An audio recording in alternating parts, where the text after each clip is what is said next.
রাজ্যে পালাবদল হয়েছে, বিজেপি সরকার এসছে, তৃণমূল সরকার থেকে গিয়েছে, মানে পতন হয়েছে বেসিক্যালি। এই পরিস্থিতিতে এই পালাবদলের রাজ্যে বামেরা কি ভাবছে, কিভাবে ফিরে আসার নতুন লড়াই করবে? আমি অভিষেক সেনগুপ্ত, আপনি দেখছেন বেঙ্গল পলিটিক্স। আমার সঙ্গে এই মুহূর্তে যিনি রয়েছেন তাকে আলাদা করে আর পরিচয় দেওয়ার দরকার নেই, সৃজন ভট্টাচার্য। সৃজন, প্রথমবার বেঙ্গল পলিটিক্সে তুমি এলে, তোমাকে স্বাগত। একটা চর্চিত প্রশ্ন দিয়ে শুরুটা করি, তুমি এবার ভোটে দাঁড়ালে না কেন? না, আমি এখন একটা ছাত্র আন্দোলনের দায়িত্ব আমাকে দিয়েছে আমার সংগঠন, সুতরাং সেই কাজে আমার সবসময় পশ্চিমবঙ্গে থাকা হয় না। আমি চেষ্টা করি যতটা পারা যায় থাকতে, কিন্তু খানিকটা ঘুরে বেড়াতে হয়। তো সুতরাং ওইটা খানিকটা অনৈতিক যে খালি ভোটের সময় হাত নাড়াতে চলে এলাম আর বাকি সময় এলাকার মানুষের বিপদে আপদে থাকতে পারলাম না। তো সেইটা যখন আমি আমার পার্টিকে বলি যে আমাকে তো সংগঠনই এই কাজটা দিয়েছে, তো তো যাই হোক। আর এটা আমরা সবাই মিলে একসাথে চেয়েছিলাম যে যাদবপুরের মতো কেন্দ্রে কি করে বোঝাবো, এমন একজন কেউ লড়ুন যিনি গোটা রাজ্যের আমাদের লড়াইয়ের মুখ হতে পারেন। আচ্ছা। তো বিকাশ দা আমাদের কলকাতার প্রাক্তন মেয়র ছিলেন। বিকাশ দা রাজ্যসভার সাংসদ হিসেবে সবে টার্ম শেষ করলেন। তৃণমূল বিরোধী আন্দোলনে তার একটা বড় ভূমিকা আছে।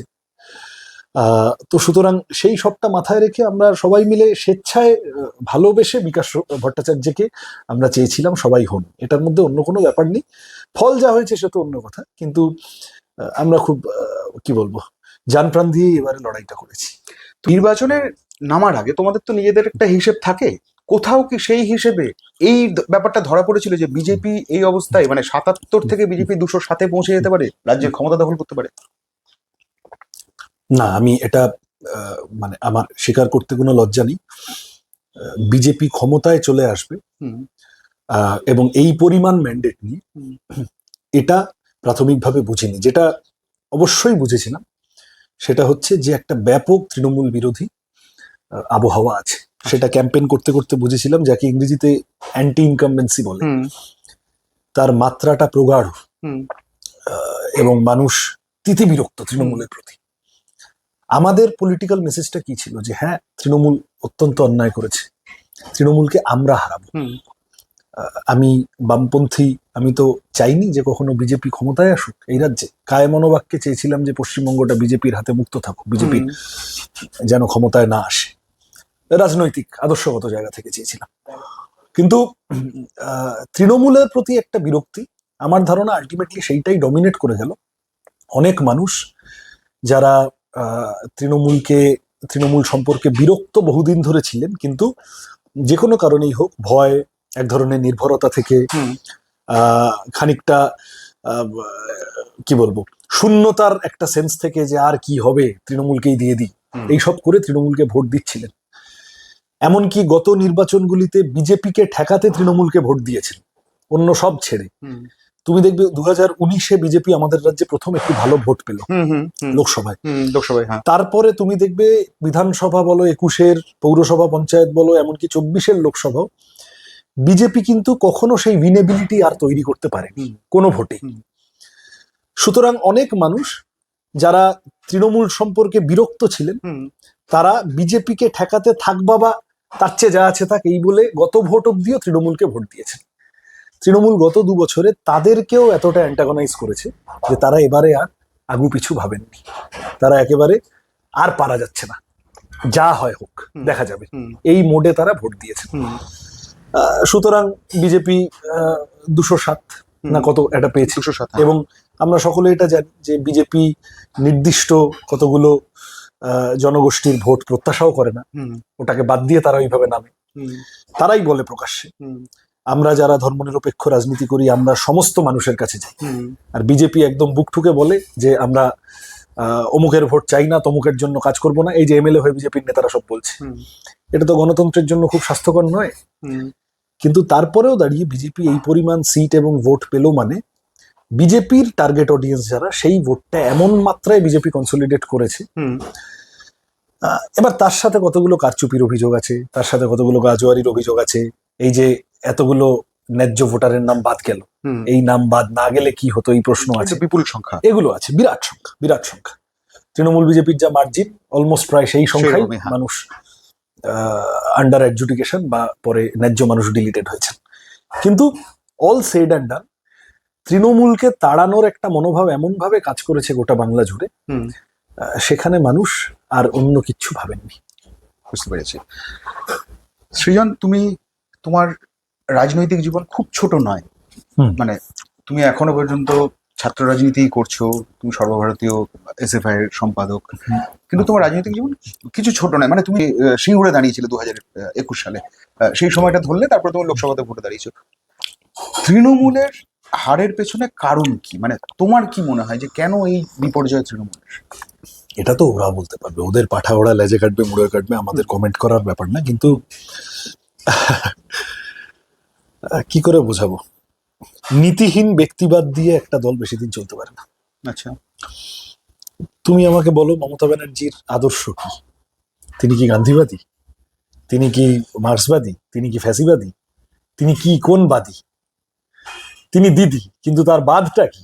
তিনি বিবাদী হিসেবে খুব ভালো ছিলেন। হুম, বিরোধী যখন ছিলেন ঝগড়াঝাটি করতেন, লাভঝাপ করতেন, অনেক মিথ্যা কথাকে সত্যি বলে চালানোর চেষ্টা করে। হাউএভার তার একটা বিরোধী নেত্রী হিসেবে তার একটা পাবলিক পুল ছিল। হুম, আচ্ছা, সরকারে এলেন, সরকারের অভিমুখ, সরকারের দৃষ্টিভঙ্গি কি হবে, হুম, এইটা গত 15 বছরে বাংলার মানুষ বুঝলো না, হুম, যে ঠিক কোন ডিরেকশনে একটা সরকার এগোচ্ছে। সাধারণ মানুষের হাতে কিছু ক্যাশ ইত্যাদি ইত্যাদি দিয়ে মোটামুটি একটা ইকোনমিকে রোল করিয়ে যাওয়া, হুম, তার মধ্যেও অসংখ্য ডিসক্রিপেন্সি আছে, অসংখ্য ছিদ্র আছে, সে অন্য আলোচনা। কিন্তু আহ, এই যে একটা রাজনৈতিক দর্শনের অভাব, হুম,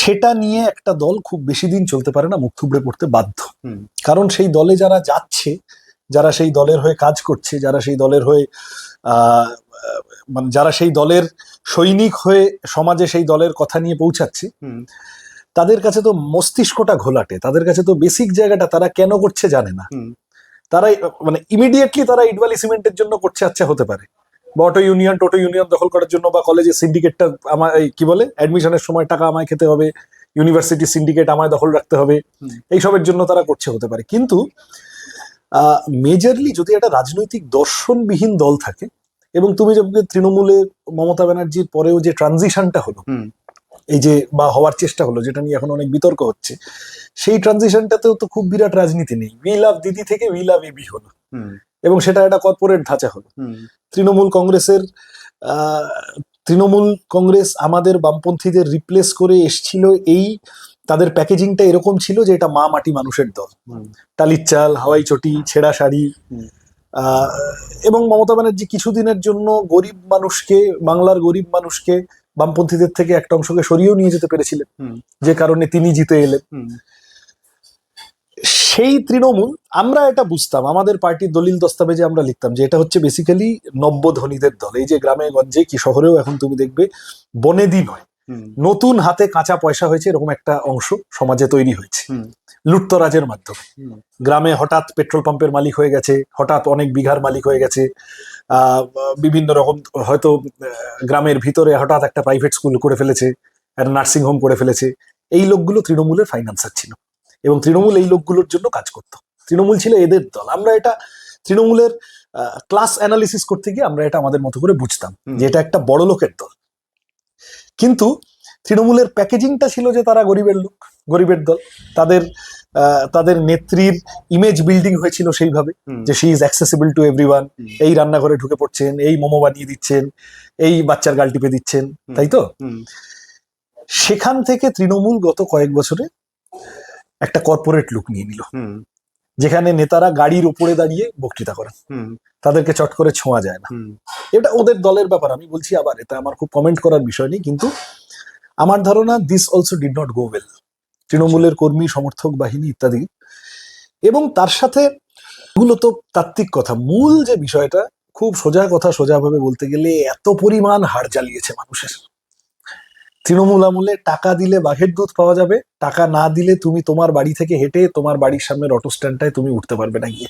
তৃণমূল তোমার লাইফ হেকল করে দেওয়ার জন্য, হেল করে দেওয়ার জন্য তৈরি তোমার। এই বদ্ধদশা থেকে বাংলার মানুষ মুক্তি চাইছিলেন। আচ্ছা, কি পরিমাণ গুন্ডামি, কি পরিমাণ অত্যাচার, হুম, এ তো যা এই তো এখন তৃণমূলের লোকেরা সব অভিযোগ করছে, আমার তো দেখে হাসি পাচ্ছে। বছরের পর বছর বিরোধীদের সাথে কি করেছে তার তুলনায় তো কিছুই হচ্ছে না ওদের সাথে।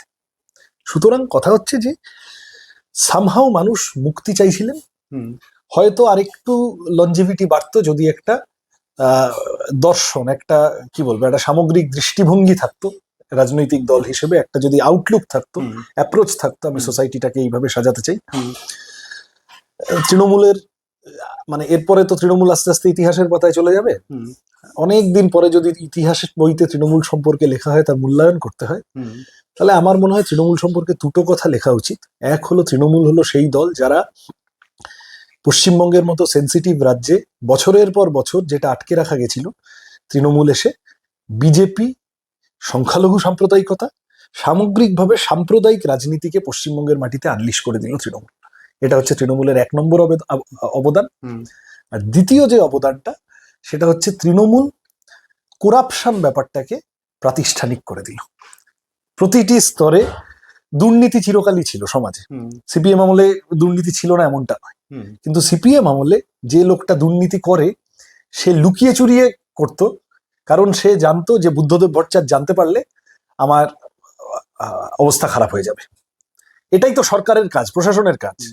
সমাজে চোর ডাকাত থাকবে না সে তাও হয় না, আর চোর ডাকাত শাসক দলের আশেপাশে জুড়েও যায় কিছু। কিন্তু যে সোসাইটিটাকে চালাচ্ছে, যে সরকারকে চালাচ্ছে, আর ওয়েস্ট বেঙ্গলের মতো পার্টি সোসাইটিতে যে দল সরকারে থাকে, সমাজের মূল্যবোধ কি হবে সেই শাসক দলের দৃষ্টিভঙ্গির উপর অনেকাংশে নির্ভর করে। সিপিএম আমলে রবীন্দ্র নজরুল সন্ধ্যা বেড়েছে, তৃণমূল আমলে শহীদ দিবসে পাগলু ডান্স বেড়েছে, তৃণমূল আমলে মদের দোকান বেড়েছে, তৃণমূল আমলে বধূ নির্যাতন বেড়েছে, তৃণমূল আমলে চুরি ডাকাতি বেড়েছে, আর বামফ্রন্টের আমলে বিজ্ঞান মঞ্চ বেড়েছে, বিদ্যাসাগর মেলা বেড়েছে। বামফ্রন্টের আমলেও চুরি ডাকাতি ছিল না তা তো নয়, কিন্তু সরকার কোনটাকে এন্ডোর্স করবে, শাসক, আমি বলতে পারছি আমার কথা? বুঝতে পেরেছি। তৃণমূল প্রতিটি স্তরে, তুমি ধরো স্পোর্টস করেছো দীর্ঘদিন, খেলার জগৎটা প্রতিটি স্তরে ঢুকে, রন্ধ্রে রন্ধ্রে ঢুকে পড়ে, বড় ক্লাবগুলো থেকে শুরু করে, সিএবি থেকে শুরু করে, এখন তো দেখলে সত্যিই মনে হয় যে তখন বুদ্ধদেব ভট্টাচার্যের অত সমালোচনা হয়েছিল ওই সিএবির নির্বাচনে একটা অংশ পক্ষ নিয়েছিলেন বলে। কোনোদিন ইন হিজ ওয়াইল্ডেস্ট ড্রিম কোনোদিন বুদ্ধদেব ভট্টাচার্য কল্পনাও করতে পারেননি যে নির্বাচন হবে না, মুখ্যমন্ত্রী, সিপিএম এর মুখ্যমন্ত্রী রাইটার্সে দাঁড়িয়ে পাশে একজনকে বসিয়ে বলে দেবেন, দাঁড় করিয়ে বলে দেবেন যে আজকে থেকে সিএবি প্রেসিডেন্ট। মমতা ব্যানার্জি করেছেন তো। তাহলে এই যে প্রতিটি একটা জায়গাও ছাড়বো না, এভরিথিং আন্ডার দি সান আমি আমার করাপশন মেশিনারির অংশ করে ফেলবো, এইটা বাংলার মানুষ আর পারছিল না।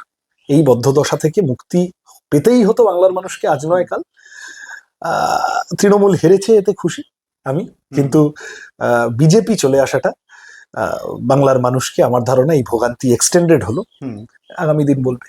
তুমি যে নির্বাচনের কথাটা বললে সিএবি, অনেকেই হয়তো ভুলে গেছেন, সেই কারণে প্রসঙ্গটা একটু মনে করিয়ে দেয় মানুষকে। জগমোহন ডালমিয়ার এগেইনস্টে প্রসূন মুখার্জি দাঁড়িয়ে, রাইট। এবং তারপরে সৌরভ গাঙ্গুলিকে সিএবি প্রেসিডেন্ট ঘোষণা করার কথাটাও আমি বললাম। সেটা আরেকটু পরের দিকে তৃণমূল।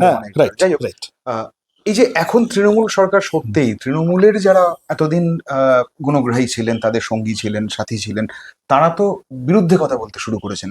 অনেকেই বলছেন যে অভিষেক ব্যানার্জি নাকি এই হারের জন্য দায়ী। এ বিষয়ে খুব আমার কমেন্ট করার ব্যাপার না, আমি আবার বললাম, কিন্তু আমি তোমাকে একটা বাইরে থেকে কি বলবো, একটা মূল্যায়ন দিতে পারি যে কেন তৃণমূলের এইটা, এই ডিক্লাইন অ্যাজ আ স্ট্রাকচার হলো। এই যে জাহাজ ডোবার সঙ্গে সঙ্গে এতগুলো ইঁদুর জাহাজ ছেড়ে জলে ঝাঁপ মারলো এবং তারা বলতে শুরু করলো বিভিন্ন রকম কথা। এইটাই আমি তোমাকে বলছিলাম যে তৃণমূল নীতিহীনতার চাষ করেছে গত 15 বছরে।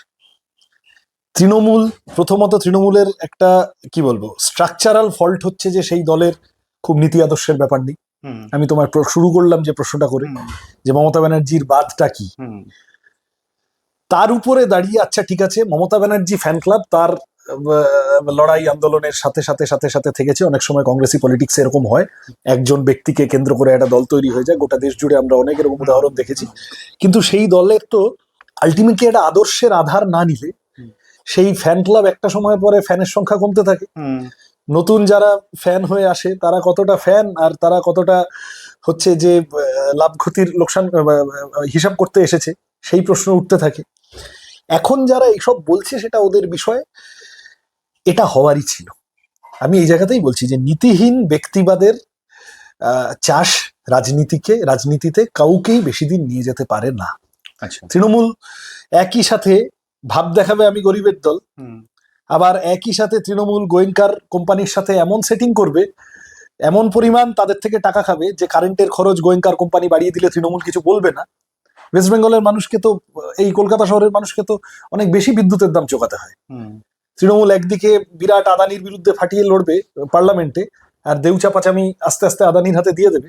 আমি তোমায় উদাহরণস্বরূপ একটা দুটো বলছি যে তৃণমূলের কোনো পলিটিক্যাল স্ট্যান্ড পয়েন্ট ছিল না। মানে আমরা এর পিছনের কারণটা বুঝতাম যে তৃণমূল আসলে গরিবের মুখোশ পরা বড় লোকের দল। ওকে গরিবের মুখোশটা পরে রাখতে হবে, আবার বেশি গরিব হয়ে গেলে বড় লোকেরা ওর ওপর খচে যাবে।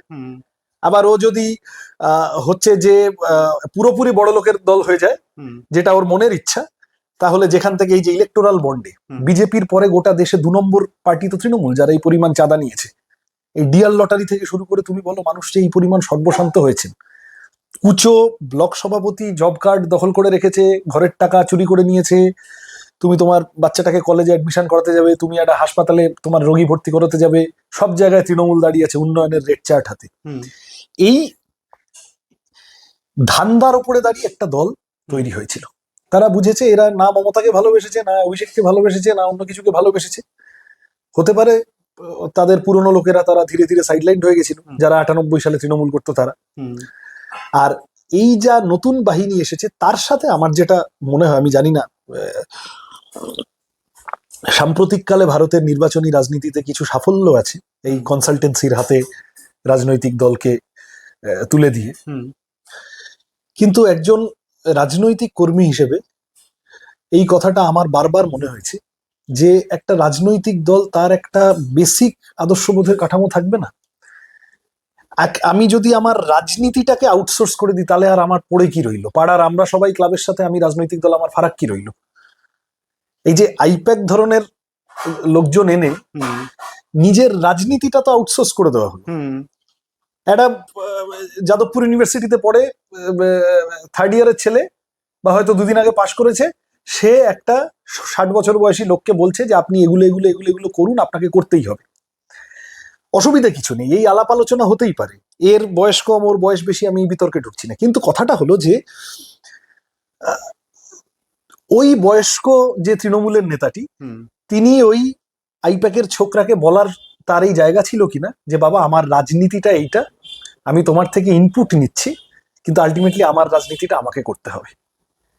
এই যে তৃণমূল কংগ্রেস দলটার অনেকদিন থেকেই তাদের রাজনৈতিক ভাষ্য কি হবে এইটা আউটসোর্সড হয়ে গেল। তুমি আমাকে বলো সিপিএম কি করবে, এটা যদি সিপিএম এর বাইরে থেকে কেউ কনস্ট্যান্টলি ঠিক করতে থাকে, সিপিএম ঠিক, সিপিএম হারছে, সিপিএম এর ভোট কমে গেছে, সিপিএম 4টে পেশাদার লোকের পরামর্শ নিতে পারে। সিপিএম কে তারা কতগুলো তাদের পদ্ধতি, তাদের বিশ্লেষণাত্মক পদ্ধতি দিয়ে তারা কতগুলো জিনিস বলতে পারে, এগুলো এগুলো এগুলো করলে ভালো হয়, করুন ইত্যাদি। কিন্তু আলটিমেটলি তো মোহাম্মদ সেলিমকে এটা জাজ করে নিতে হবে যে আমার রাজনীতির সাথে মিলছে কিনা, তাই তো? এই যে মত, মানে একে মতাদর্শ নেই, যেটুকু রাজনীতি ছিল সেই রাজনীতিটাও আউটসোর্সড হয়ে গেল, সংগঠনটাও আউটসোর্সড হয়ে গেল। আমার ধারণা এতে করে একটা খিচুড়ি তৈরি হয়েছে, খিচুড়ি তৈরি হলো, যেটা আলটিমেটলি ওদেরকে অ্যাজ আ স্ট্রাকচার ক্রাম্বল করিয়ে দিল। এবার এর মধ্যে কত কেজি অভিষেক ব্যানার্জির দায়, কত আউন্স মমতা ব্যানার্জির দায়, কতটা ববি হাকিমের ভূমিকা, কে এইসবের মধ্যে, এইসব পিএনপিসিতে ঢোকার ইচ্ছাও আমার নেই। তা আমি এটা রাজনীতির ছাত্র হিসেবে দূর থেকে তৃণমূলকে দেখে বললাম যা হওয়ার ছিল তাই হয়েছে। বাংলায় তো কার্যত ইতিহাস হলো, মানে এই প্রথম কেন্দ্রের সরকার, বহু যুগ পরে আর কি, কেন্দ্রের সরকার রাজ্যে পা রাখলো, এবং তার থেকেও বোধহয় খুব গুরুতর একটা ইতিহাস, এমন একজন মুখ্যমন্ত্রী হলেন যিনি বেসিক্যালি একসময় কাউন্সিলর ছিলেন, তারপরে বিধায়ক হয়েছেন, তারপরে সাংসদ হয়েছেন, এখন মুখ্যমন্ত্রী হলেন। মুখ্যমন্ত্রী শুভেন্দু অধিকারীকে নিয়ে তোমার প্রাথমিক রিয়াকশন কি এবং কি প্রত্যাশা করছো? উনি ওনার রাজনীতিটা ভালো বোঝেন, এর বেশি কি বলবো। আমি শুভেন্দু অধিকারীর রাজনীতির সাথে একমত নই। রাজনৈতিকভাবে কংগ্রেসের একটা মোটের উপর একটা বোঝাপড়া হচ্ছে যে তারা গান্ধীবাদের কথা বলে, তাদের একটা ডমিনেন্ট সেকশন নেহেরুভিয়ান সোশ্যালিজমের কথা বলে, আবার আস্তে আস্তে আস্তে আস্তে যেমন আমাদের স্বাধীন দেশের ইতিহাস আনফোল্ড করেছে, কংগ্রেস ইভেনচুয়ালি বড় লোকের দল হিসেবেই আহ, তারা তাদের ভূমিকা ইত্যাদি যা সরকারে থাকার থেকেছে, কিন্তু মোটের উপরে কংগ্রেসকে কেউ লিখিত পড়িত সাম্প্রদায়িক শক্তি তো বলতে পারবে না। কংগ্রেস কখনো কখনো ধর্মনিরপেক্ষতার সাথে আপোষ করেছে, বাবরি মসজিদের তালা খোলার সময় বা ইত্যাদি ইত্যাদি এসব বলা যেতে পারে, কিন্তু কংগ্রেস তো মোটের উপরে আমাদের দেশের সংবিধানে গোদা অক্ষরে যে কথাগুলো সংবিধানের প্রিয়াম্বলে লেখা আছে, আহ, মুখে অন্তত তারা সেই কথাগুলো প্রিচ করার চেষ্টা করেছে। তো দীর্ঘদিন কংগ্রেসী রাজনীতি করে এসে আহ, একজন মানুষ কি করে এই পরিমাণ সাম্প্রদায়িক ঘৃণা ভাষণ করেন আমার বোধগম্য হয় না।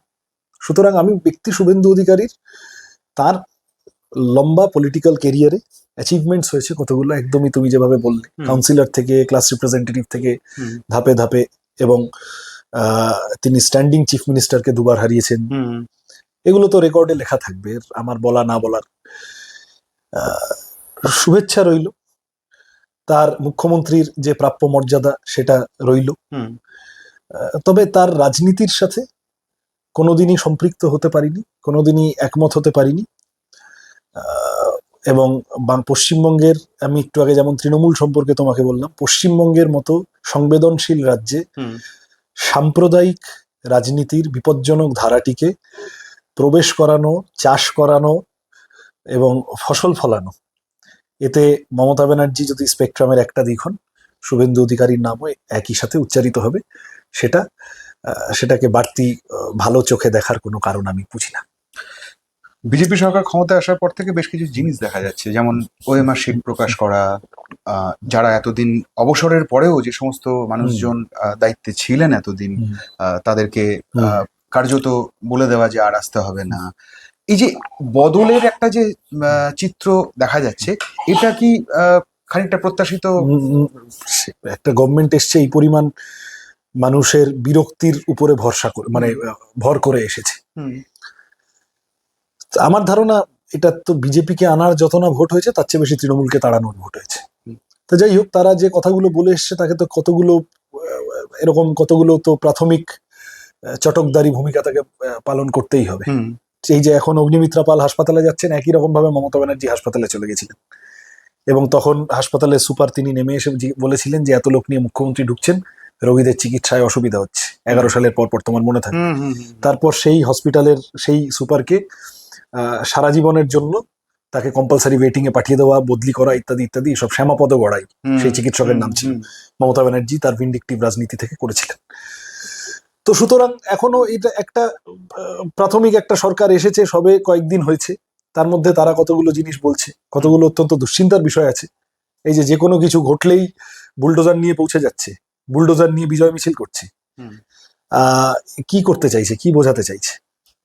আর এই যে ওএমআর শিট ইত্যাদি তুমি বললে, অন্য কিছু না,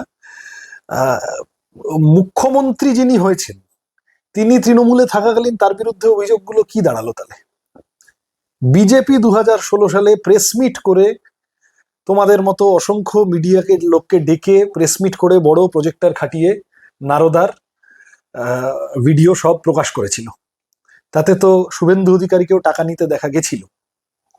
সুতরাং দুর্নীতির তদন্ত, চাকরি চুরি বলো, অন্যান্য বলো, প্রাথমিকভাবে আইওয়াস কিছু হতে পারে, নাও হতে পারে, বলা আমি জানি না কি করবে, গভর্নমেন্টের ব্যাপার। কিন্তু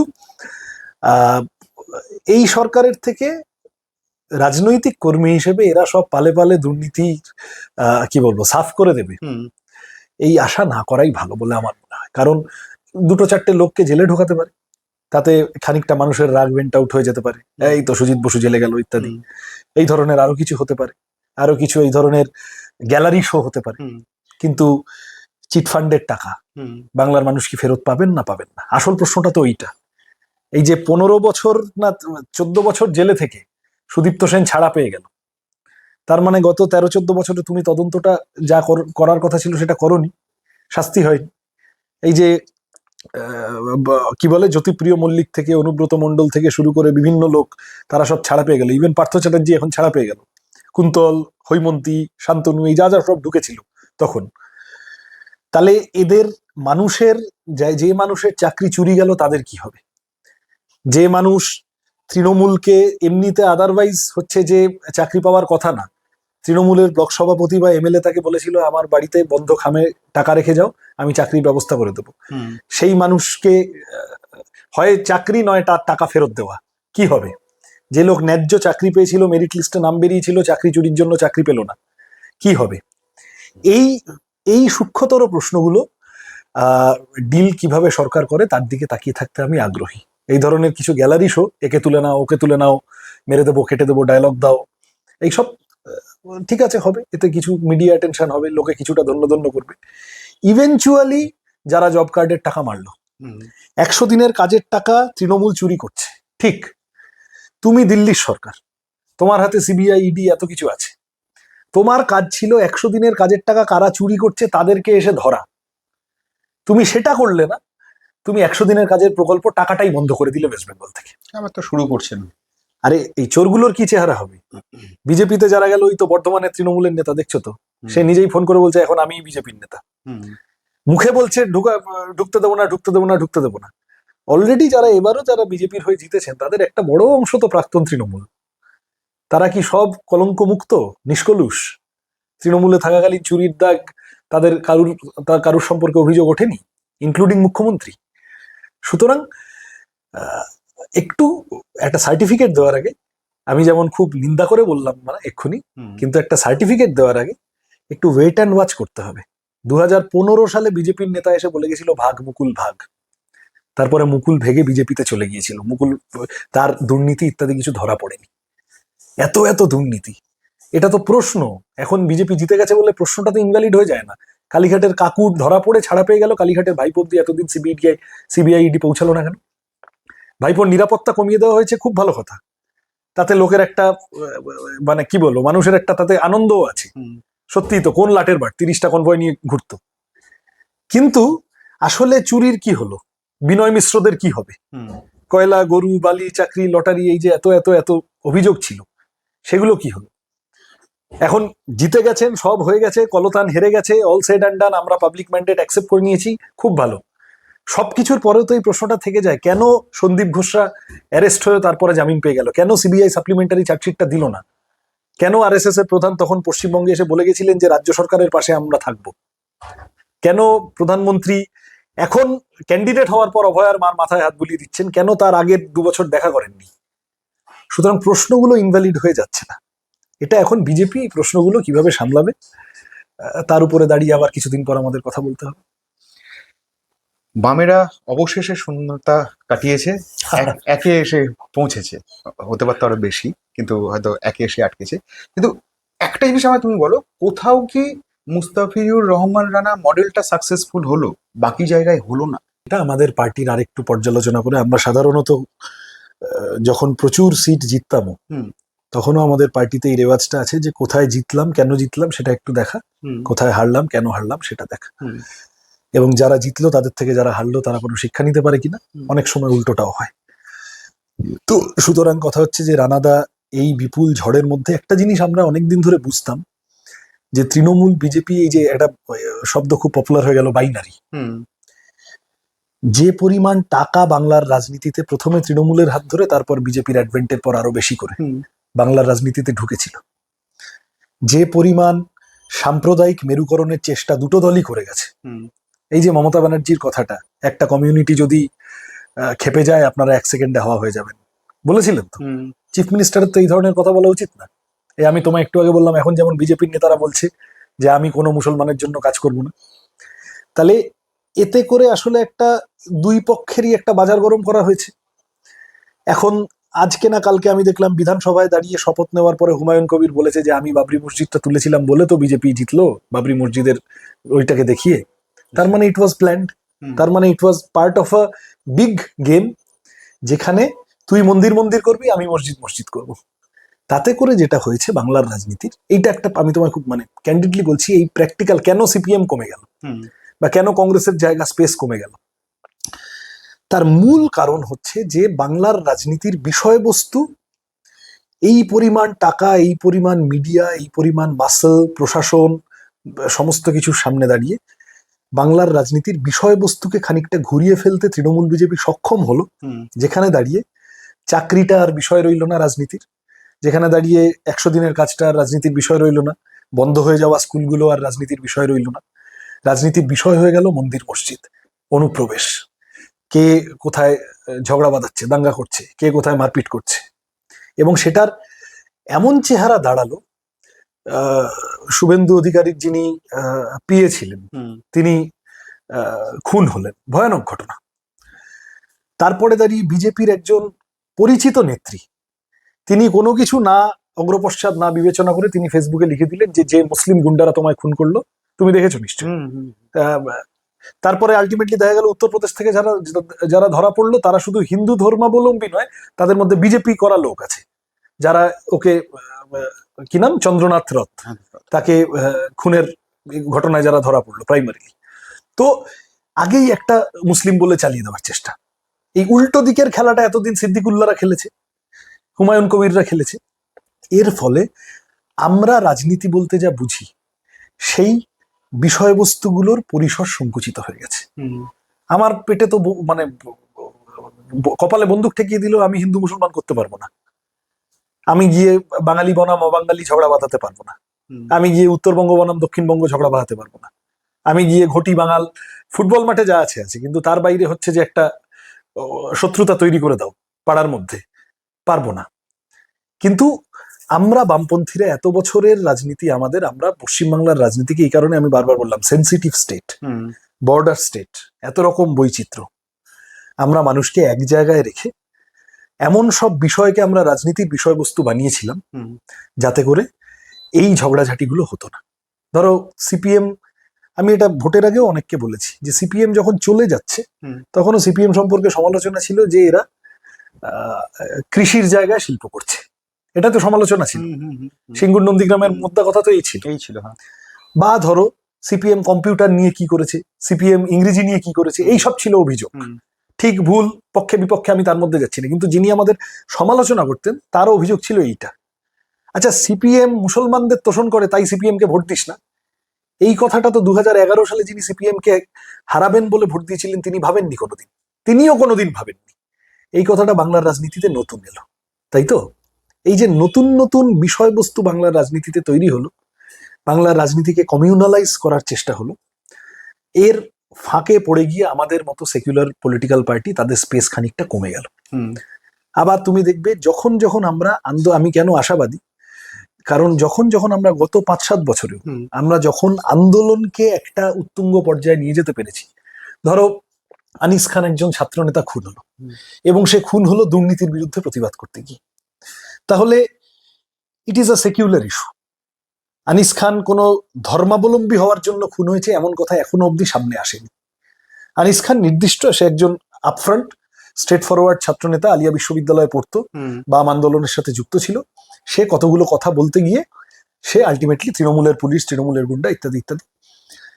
যখনই আনিস খানের বিচারের দাবিতে লড়াইটা বাড়লো, এই ধরো মীনাক্ষীরা জেলে গেল বা ইত্যাদি ইত্যাদি, তখন বামেদের সাথে মানুষের সমর্থন এলো।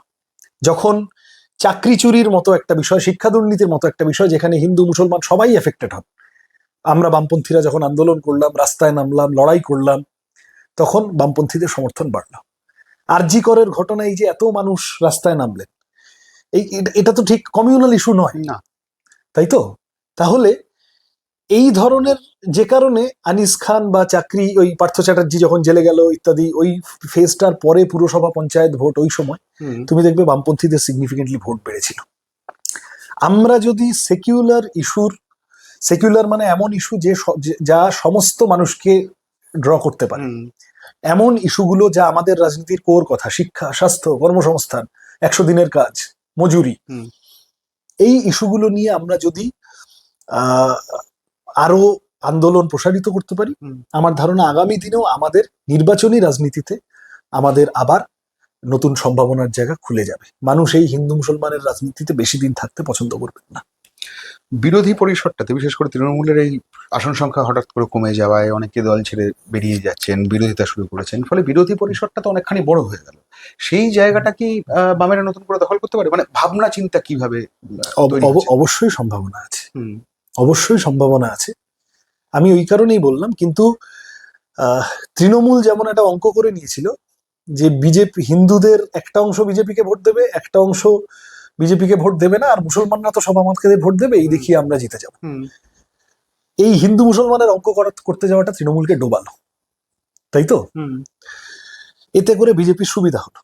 আবার বিজেপিও যতদিন এই হিন্দু পারছিল না, গত 5-7টা ভোটে বিজেপিও এই হিন্দু মুসলমানের অঙ্ক করতে গিয়ে বেসিক্যালি তৃণমূলের সুবিধা করে দিচ্ছিল। বাইনারির প্রবলেম এইটাই, both sides feed on to each other. এইবার এ হেরে গেছে, ও জিতে গেছে, আগের বার ও হেরে গেছিল, এ জিতে গেছিল, কিন্তু রাজনীতিটা তো একই ফ্রেমের রাজনীতি, একই ফ্রেমওয়ার্কের মধ্যে রাজনীতি গত 5-7 বছর ধরে হচ্ছে, বুঝতে পারলাম। হ্যাঁ, তাই তো? আমি এইটুকু বলতে পারি, আমাদের বিরোধী পরিসরের লড়াইটা আবার ওই গাড্ডায় বাংলার রাজনীতিকে ঠেলে দেওয়ার লড়াই হবে না।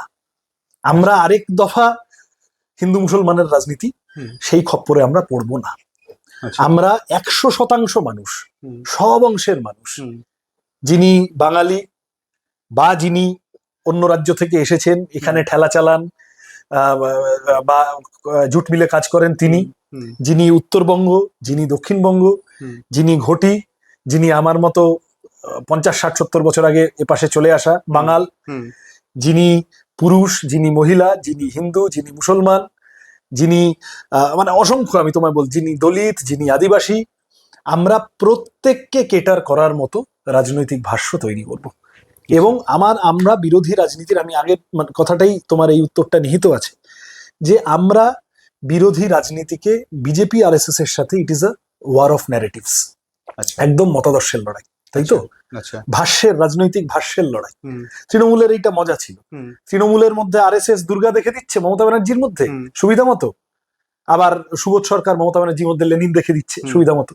মমতা ব্যানার্জি একই সাথে বামপন্থী এবং ডানপন্থী, আমি যে কথা তোমায় একটু আগে বলছিলাম, উনি একই সাথে বড় লোকেরও কাছের লোক, আবার উনি একই সাথে ওনার একটা গরিব গরিব বন্ধু আছে।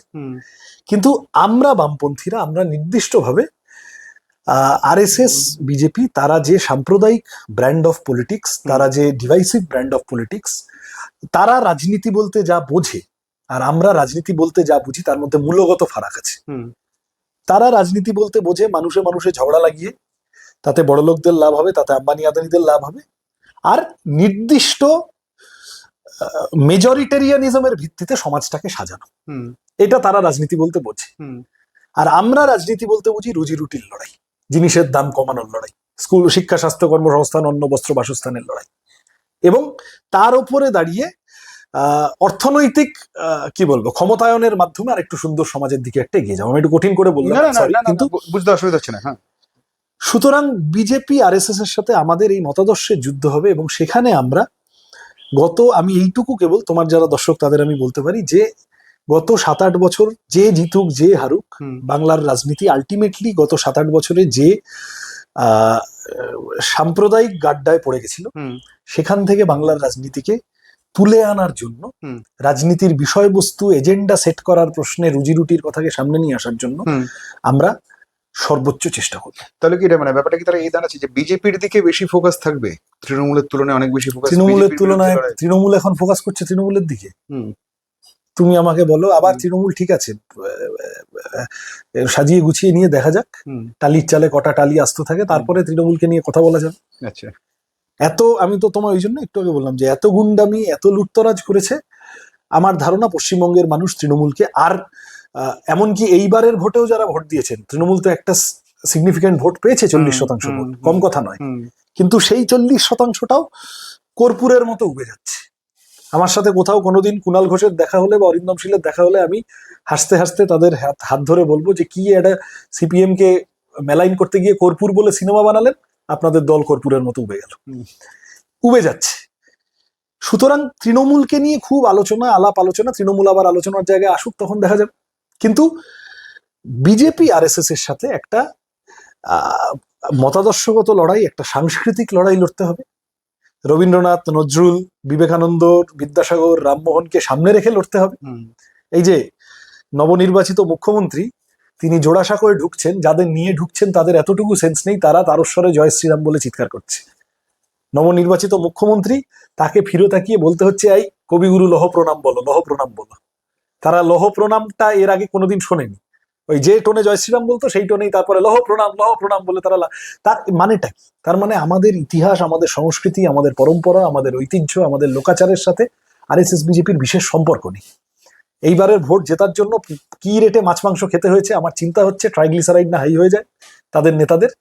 কিন্তু আমরা বিজেপিকে এই সাংস্কৃতিক চ্যালেঞ্জটার সামনে রাখবো, তাদেরকে আমরা এই প্রশ্নগুলোর সামনে দাঁড় করাবো। এবং শুধু এটা নয়, বিজেপি চাইবে যত বেশি পারো হিন্দু মুসলমানে নিয়ে যাও রাজনীতিকে। আমরা শাসক বিজেপিকে বারবার 100 দিনের কাজটা কি হলো, বন্ধ হয়ে যাওয়া স্কুলগুলো কি হলো, আচ্ছা কলেজে ছেলে মেয়েদের স্কলারশিপ ফেলোশিপের টাকা কমে যাচ্ছে কেন, আচ্ছা ওষুধের দাম বাড়ছে কেন, আচ্ছা সরকারি হাসপাতালে আরেকটু ভালো কোয়ালিটি চিকিৎসা হবে না কেন। আমরা মানুষের জীবন জীবিকার ইস্যু নিয়ে শুধু বিধানসভার ভিতরের আলাদা নয়, বিধানসভার বাইরে বামপন্থীরা রাস্তায় পাগল করে দেবো বিজেপিকে। সৃজন, একটা বিষয় খুব সিগনিফিকেন্ট আর কি, মানে এই প্রশ্নটা ওঠে বিভিন্ন স্তর থেকে, সেই কারণে আমি তোমায় জিজ্ঞেস করছি। সেটা হচ্ছে যে বামেরা তরুণ প্রজন্মের উপর অনেক বেশি ফোকাস করেছে এবারের ভোটের প্রার্থী সংখ্যা দেখলে বা প্রার্থী কাদের কাদের করা হয়েছে সেদিকে তাকালে মোটামুটি বোঝা যাচ্ছে।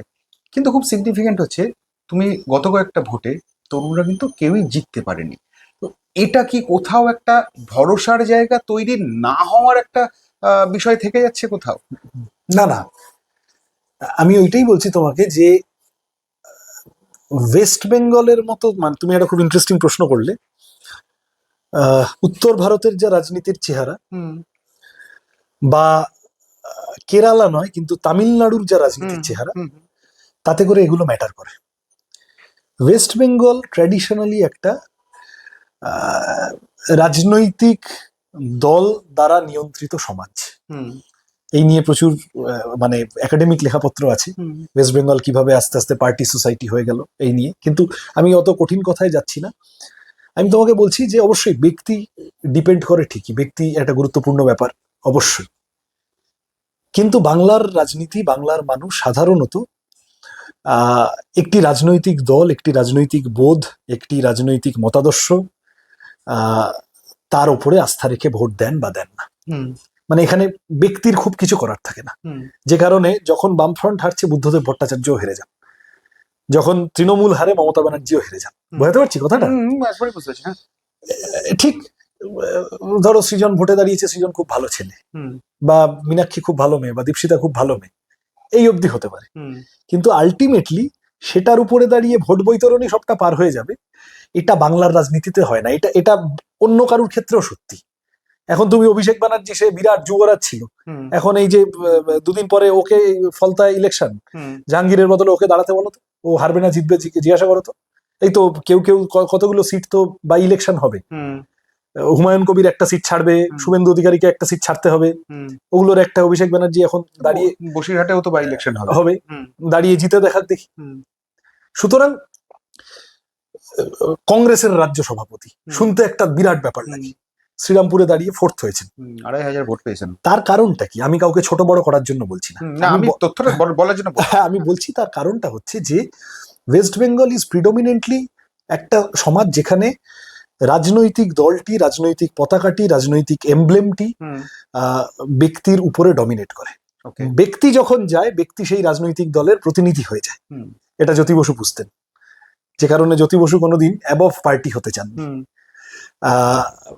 যারা যারা এই অভিষেক ব্যানার্জির মতো লোকেরা যারা অ্যাবভ পার্টি হতে গেছে, তাদের এখন অবস্থা বোঝা যাচ্ছে, পার্টি সহ নিয়ে তারা ডুবেছে। সুতরাং কথা হচ্ছে যে বামেদের তরুণ প্রজন্ম, আমার ধারণা, আমি যেটুকু বুঝেছি চলাফেরা করে, আমি নিজেও একটা দুটো ভোট লড়েছি, হেরেছি, আমাদের ব্যাচটা সম্পর্কে মানুষের একটা সাধারণভাবে ভালো ধারণা আছে, গ্রহণযোগ্যতা আছে, যে এরা স্বচ্ছ, এদের মধ্যে কলুষ নেই বিশেষ। মানুষ আমাদের ভালোবাসে। এই ভালোবাসা থেকে এরা অ্যাডমিনিস্ট্রেটর হিসেবে আমি এদেরকে ভরসা করতে পারি, এই রাস্তাটা অতিক্রম করতে আমাদের আরো অনেক রকম পথ হাঁটতে হবে, আরো অনেক রকম লড়াই সংগ্রাম ইত্যাদির মধ্যে দিয়ে যেতে হবে, পরীক্ষার মুখে পড়তে হবে। এটা একদিনের বিষয় না। আমি সবসময় বলি যে এত আমরা একটা ভোট দুটো ভোট হেরে যদি আমরা হতোদ্যম হয়ে পড়ি, মমতা ব্যানার্জিকে ক্ষমতায় আসার আগে 30 বছর অপেক্ষা করতে হয়েছে। কত ভোট এরকম এসেছে গেছে, প্রথমবার তিনি 84-তে প্রথমবার সেই জালি ডক্টরেট ডিগ্রির ভোট, তারপরের বছর হেরে গেছিলেন মালিনী ভট্টাচার্যের কাছে। এই প্রথম মমতা ব্যানার্জি হারছেন তা না। তো সুতরাং এটা হয় কি অনেক সময়। আর একটা জিনিস আমি তোমায় বলি, আমি জানি না এখন বিজেপির সময় কি হবে। বিজেপি তো আরো বিজেপির সমস্ত সিমটম দেখা যাচ্ছে প্রথম কদিনে, বা অন্যান্য রাজ্যেও বিজেপি যেভাবে সরকার চালিয়েছে, দেশে যেভাবে চালিয়েছে, যে বিজেপি একটা ম্যাগনিফাইড তৃণমূল। সুতরাং বিজেপিকে নিয়ে খুব আশা করার জায়গা আমরা অন্তত দেখি না। কিন্তু বাম আমলে বিরোধী রাজনীতির একটা পরিসর ছিল। এই যে তুমি জিজ্ঞাসা করলে তোমরা জিতছ না কেন ইত্যাদি, বাম আমলে আচ্ছা ঠিক আছে, জিজ্ঞেস করার পেছনে কারণ হচ্ছে যেহেতু ভবিষ্যতে, হ্যাঁ রাইট, আমি সেটাই তোমায় বলছি যে আমরা এখন কি নতুন পরিবেশ কি হবে জানি না, কিন্তু আমাদের এই তরুণ প্রজন্ম আমরা ভোটে দাঁড়ালাম হারলাম তো মূলত তৃণমূল আমলে। আমি তার আর একটা কারণ বলছি যে বাম আমলে কিন্তু বিরোধীদের একটা রাজনৈতিক পরিসর ছিল। তাদেরকে এই যে সর্বগ্রাসী সব খাবো, পাড়ার কাউন্সিলর সেও পারলে সে নিজের ওয়ার্ডটাও দখল না করে ছাড়বে না। কি আছে, দুটো বিরোধী ভোট পেলে কি ক্ষতি হয়, তুমি তো সরকার চালাচ্ছ। এই শাসক বিরোধী দুটো পরিসরেরই প্রয়োজনীয়তা বাম আমলে বামফ্রন্টের নেতারা বুঝতেন। তুমি দেখবে যে কারণে সিপিএম এর যে পরিমাণ ক্ষমতা ছিল সেই সময়, যে পরিমাণ জনাদেশ ছিল, যে পরিমাণ ম্যান্ডেট ছিল, প্রশাসনের উপর যে নিরঙ্কুশ আধিপত্য ছিল, বামফ্রন্ট চাইলে একটু বাড়তি কতগুলো প্রসেস করে মমতা ব্যানার্জি ভোটে হেরে যেতেন না দক্ষিণ কলকাতা থেকে কোনোদিন না, চাইলে হারিয়ে দিতে পারতো না। বামফ্রন্ট চাইলে অধীর চৌধুরী বা সোমেন মিত্র বা অমুক তমুক হেরে যেতে পারতেন না। কিন্তু বামফ্রন্টের নেতারা তো অনেকটা বাড়াতে পারতেন। 2001 ছাড়া তো আর সেই 50-এর উপর কোনোদিন যায়নি। কেন এটা আরো চাইলে আরো অনেক বাড়ানো যেত। কারণ বামপন্থী নেতাদের এটা গ্রাউন্ড রুল ছিল বামফ্রন্টের, যে আচ্ছা ঠিক আছে আমরা মানুষের সমর্থনে, এবার কোথাও কিছু এক্সেস হয়েছে, কোথাও 5 লক্ষ 6 লক্ষ ভোটে জিতেছে, সেগুলো সব মানুষ ভালোভাবে নেয়নি, সেগুলো আমাদের পার্টি প্রকাশ্যেই বলেছে। কিন্তু এই যে বামফ্রন্ট আমলে গণতান্ত্রিক পরিসর ছিল, তার সব থেকে বড় উদাহরণ মমতা ব্যানার্জি। বছরের পর বছর বামফ্রন্ট আমলে জিতেছেন, ভোট করিয়েছেন, জিতেছেন, ভোট পেয়েছেন, জিতেছেন। তৃণমূল এসে একটা কাউন্সিলরও সেও তার পাড়ায় অন্য কাউকে টিকতে দেবে না, ওইটুকুও তার চাই। একটা বুথ সভাপতি, ব্লক সভাপতি, তারও হচ্ছে আমার পাড়ার ইটবালি সিমেন্টটা কি হবে, ওইটার উপরও আমার একটা নিরঙ্কুশ দখল চাই। বিরোধী রাজনীতি করার পরিসরকে এমন তছনছ করে দেওয়া হয়েছে তৃণমূল আমলে, রাজনৈতিক সংস্কৃতি ধ্বংস হয়েছে, তাতে স্বাভাবিক যে ব্যালেন্স থাকে সোসাইটিতে সেটা ধ্বংস হয়েছে। কোনো কারণ ছিল না তো লাইব্রেরি কমিটি, কলোনি কমিটিগুলো জোর করে দখল করার, কোনো কারণ ছিল না তো কলেজ ইউনিয়নগুলো জোর করে দখল করার। আচ্ছা এসে বামফ্রন্ট চলে গেছে, তার 1 বছর পরে ছাত্র ভোট করিয়ে তোরা সরকারে আছিস, তোরা যদি জিতিস এসএফআই হেরে যাবে, তোরা টিএমসিপি জিতে যাবি ইউনিয়ন। কিন্তু যেদিন বামফ্রন্টের সরকার চলে গেল তার পরদিনই এসএফআই এর কর্মীদের উপর মারধর করে জোর করে সব কলেজ ইউনিয়নগুলো আমি দখল করব। এইটা করার ফল হয়েছে এখন এবার যখন নিজেরা হেরে গেছে, এখন আর কলেজ মুখ হচ্ছে না, জানে কলেজে গেলেই কেলানি খাবে। এই যে বিরোধী পরিসরকে সিস্টেমেটিক্যালি ধ্বংস করেছে, এটা শুধু তরুণ প্রজন্ম বলে না, আমরাও তো এটা ভোটে লড়তে গিয়ে বুঝেছি যে এটা একটা অসম লড়াই লড়ছি। তৃণমূলকে যদি কমব্যাট করে সামহাও ফেলি, তাহলে শেষ দিকে তৃণমূল যে টাকাটা ঢোকাচ্ছে সেটাকে কমব্যাট করতে পারছি। আচ্ছা ওই টাকাটাকে যদি বা কমব্যাট করে ফেললাম, থানার ওসি তৃণমূলের হয়ে মার্কেটে নেমে পড়ছে, ওটাকে কি করে কমব্যাট করব? আচ্ছা থানার ওসিটাকে যদি বা কমব্যাট করে ফেললাম, এসডিওটা যে বসে আছে, এআরও যে হয়েছে, সার্ভে বিল্ডিং এ যে লোকটা বসে আছে, সে যে পরিমাণ তৃণমূলের হয়ে ব্যাটিং করতে নেমে গেছে, কি করব? পুলিশ প্রশাসনের উপরে দাঁড়িয়ে তুমি বলো তো, এই যে অনুব্রত মণ্ডল প্রকাশ্যে সেও জানে ক্যামেরা চলছে, সে পরিষ্কার বলছে যে ও বিরোধী রাজনীতি করে, ওকে গাঁজা কেস দিয়ে দাও, পুলিশকে ফোন করে বলছে। অনুব্রত মণ্ডল কিন্তু এমন কি একটা জনপ্রতিনিধিও নয়, একটা কাউন্সিলরও নয়, একটা পঞ্চায়েত সদস্যও নয়, সেটি তুমি বলছো যে বামনবতারের মতো একটা অদৃশ্য দ্বিতীয় পা সবসময় থেকে গেছে আর কি। এইটার উপরে দাঁড়িয়ে যেটা হয়েছে, পশ্চিমবঙ্গে বিরোধী রাজনীতির পরিসরকে ধ্বংস করা হয়েছে, তছনছ করা হয়েছে। শুভেন্দু অধিকারী সামহাও এটা সেল করতে পেরেছেন কেন? কারণ উনি ওই ঘাতঘাতগুলো নিজে জানতেন, নিজে 2020 অব্দি তৃণমূলের হয়ে লুটটা করেছে, এবং তারপরে দাঁড়িয়ে 20 অব্দি তৃণমূলের হয়ে যে নিজের যে সাম্রাজ্যটুকু বানিয়েছিলেন, সেই সাম্রাজ্যটা রক্ষা করার সাফিসিয়েন্ট কৃতকৌশল জানতেন বলে তিনি তার এলাকাটুকু ইত্যাদি ইত্যাদি ইত্যাদি সেগুলোকে বিজেপি করাতে পেরেছেন বা নিজে পলিটিক্যালি সার্ভাইভ করেছেন। কিন্তু তৃণমূল আমলে সামগ্রিকভাবে বিরোধী পরিসরের উপর যে অনাবশ্যক আক্রমণ হয়েছে, এইটা ঠিক ঠিকই, আমি তোমার কথাটা শেষ করবো এই বলে যে আমরা পরাজিত হয়েছি, আমাদের বা আমার বন্ধু বান্ধবরা ভোটে দাঁড়িয়েছে, তারা হেরেছে, আমি এটাকে খাটো করার জন্য কথা বলছি না, পপুলার ম্যান্ডেটেই তারা হেরেছে। আমরা এটা বুঝি আমাদের আরো অনেক লড়াই করতে হবে মানুষের বিশ্বাসযোগ্যতা আদায় করতে গেলে। কিন্তু আমরা কোনোদিন তৃণমূল আমলে লেভেল প্লেইং ফিল্ডটাও পাইনি, এবং এটা শাসক দল যে থাকে সে খানিকটা এজে থাকে সেই ব্যাপার না, এটা এজ ছিল না, এটা একটা বিরাট অসম লড়াই আমাদের সবাইকে লড়তে হয়েছে তৃণমূল আমলে। এই যে কেউ যদি কোনো বিরোধী প্রার্থী যদি 30% ভোটও পায়, আমি তোমাকে বলছি, এখন বলছি, এই যাদবপুরে বসে আছে আমার বাড়িতে, 16 সালে যাদবপুরে সুজনদা এই বিরাট তৃণমূলের আগ্রাসন কমব্যাট করে 16 সালে যাদবপুরে সুজনদা জিতলেন। এই আমার পাশের ওয়ার্ডের তৃণমূলের কাউন্সিলর, সে গরিব মানুষের পাড়ার সমস্ত জলের লাইন ভেঙে তছনছ করে দিয়ে গেছিল, যে আমি জলের লাইন লাগিয়েছি, জল খাবি আমার আর ভোট দিবি সুজন চক্রবর্তীকে। সেই মানুষগুলো জল না পেয়ে, কাপড় ধোয়ার জল নেই, খাবার জল নেই, দিনের পর দিন কাটাতে হয়েছে। তারপর তৃণমূলের হাতের কাছে গিয়ে as something as simple and as মানে অফ এভরিডে নেসেসিটি অ্যাজ জল। আমি খুব ছোট্ট উদাহরণ তোমায় দিলাম, কত লোকের পুকুর দখল হয়েছে, পুকুরে মাছ মেরে দেওয়া হয়েছে, জমি দখল করা হয়েছে, ফসল নষ্ট করে দেওয়া হয়েছে, কত লোককে তার ঘরবাড়ি ভেঙে দেওয়া হয়েছে, অন্তঃসত্ত্বা মহিলা সিপিএম করে বলে পেটে লাথি মেরে বাচ্চা নষ্ট করে দেওয়া হয়েছে। তুমি ওই মমতা ব্যানার্জি যখন পার্ক স্ট্রিট ইত্যাদি ইত্যাদি হচ্ছে, তখন সম্ভবত কাটোয়া বা গেদে ঘটনা ঘটেছিল, মমতা ব্যানার্জিকে জিজ্ঞাসা করে চিফ মিনিস্টার বললেন যে স্বামী তো সিপিএম করে। এই ধরনের ঘটনা বেসিক্যালি অনেকদিন পর্যন্ত মানুষ চুপ করে থেকেছেন, আরজিকর অনওয়ার্ডস মানুষ ফেটে বেরোতে শুরু করেছেন, যার ফাইনাল চেহারা হয়েছে এই ভোটের রেজাল্টের পর বন্ধু প্রতিকূলের সঙ্গে কথা হয়েছে তোমার? একবার কথা হয়েছে। কি আমি বলছে? মিথ্যা কথা বলবো না। কি বলছে সে? আমি খোঁজ নিতে ফোন করেছিলাম। আসলে ওর স্ত্রী এবং মেয়ের সাথে আমার মাঝে মধ্যে কথা হয়, তো সেরকমই একদিন ফোন করেছিলাম, তা ওর সাথেও একটু কথা হলো, কি খবর, কেমন আছিস, এই এর বেশি আর কিছু না। মানে কোথাও কি দুঃখ যন্ত্রণার মধ্যে আছে? সেই ডিটেলের মধ্যে আর আমি জানতেও চাইনি, যেতেও চাইনি। নিজে একটা সিদ্ধান্ত নিয়েছে, নিজে বুঝবে। কিন্তু ওই কি বলবো আর কি, আমরা তো শেষ মুহূর্ত অব্দি হাত ধরে রাখতে চেয়েছিলাম। এখন বাকিটা যে যার পলিটিক্যাল ম্যাচিউরিটি অব্দি যা সিদ্ধান্ত নেয়, কিছু একটা ভেবেই ওখানে গেছে, এখন নিজেরা বুঝবে, আমি কি বলবো। একটা প্রশ্ন ইদানিং লোকজন খুব বলে, আমি শেষ দিকে চলে এসেছি, আমি তুমি অনেকক্ষণ ধরে কথা বলছো। একটা বিষয় ইদানিং মানুষজন খুব বলছেন, সেটা হচ্ছে যে একটা সময় বিমান বসু, অনিল বিশ্বাস বেসিক্যালি দুটো পিলার ছিল বামপন্থীদের, মানে সিপিআইএম এর। ইদানিং কালে বহু যুগ পরে দেখা যাচ্ছে সৃজন ভট্টাচার্য এবং শতরূপ ঘোষ দুজন সেই যেন ওই জুটি ফিরিয়ে আনছে টাইপ একটা এসেন্স পাওয়া যাচ্ছে।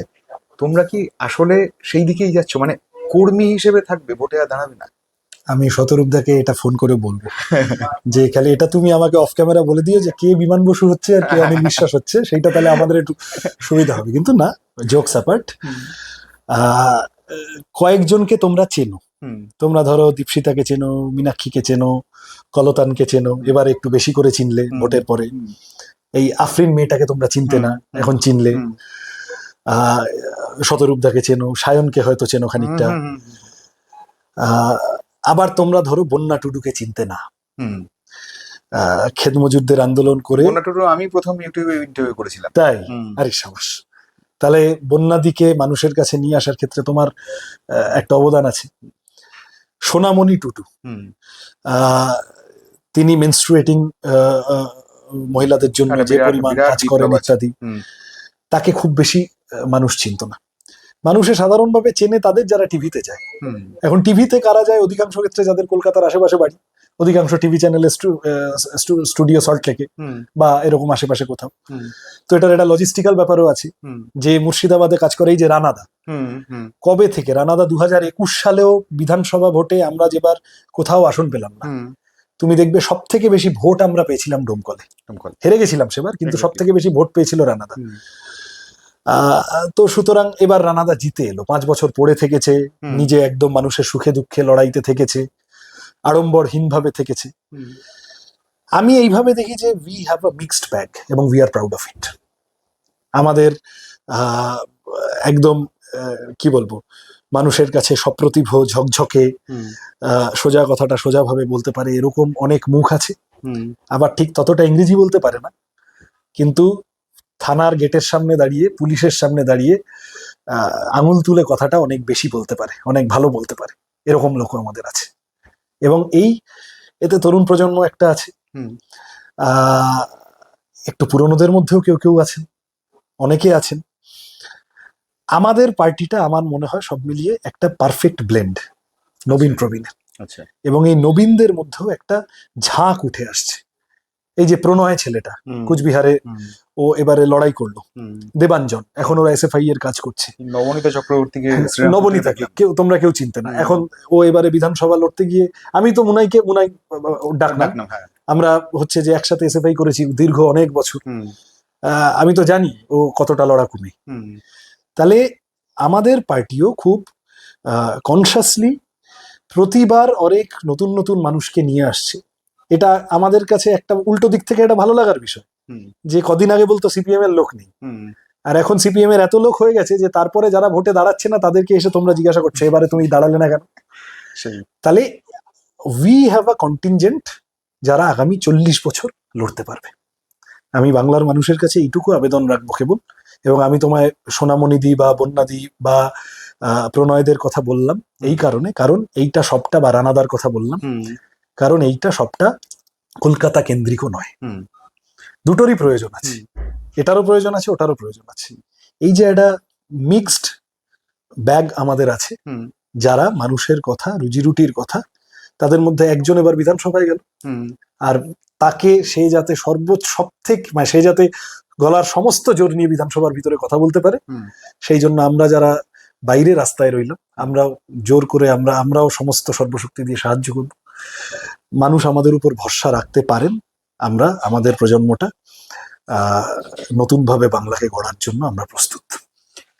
একটা একদম একদম অফ দ্য ট্র্যাক কোয়েশ্চেন তোমায় করবো, অনেক লোক সামনে যাচ্ছে না, তোমাকে তো সবসময় পাওয়া যায় না, দিল্লিতে গিয়ে বসে থাকো আজকাল, বেশি বসে থাকি না, দৌড়াদৌড়ি করতে হয়, মানে কাজকর্মের মধ্যেই থাকো আর কি। যাই হোক, সেটা হচ্ছে যে তুমি ফুটবলার হতে পারতে, তোমার মধ্যে কবি হওয়ার প্রচুর সম্ভাবনা ছিল, এই দুটো পথ বাঁচলে না কেন?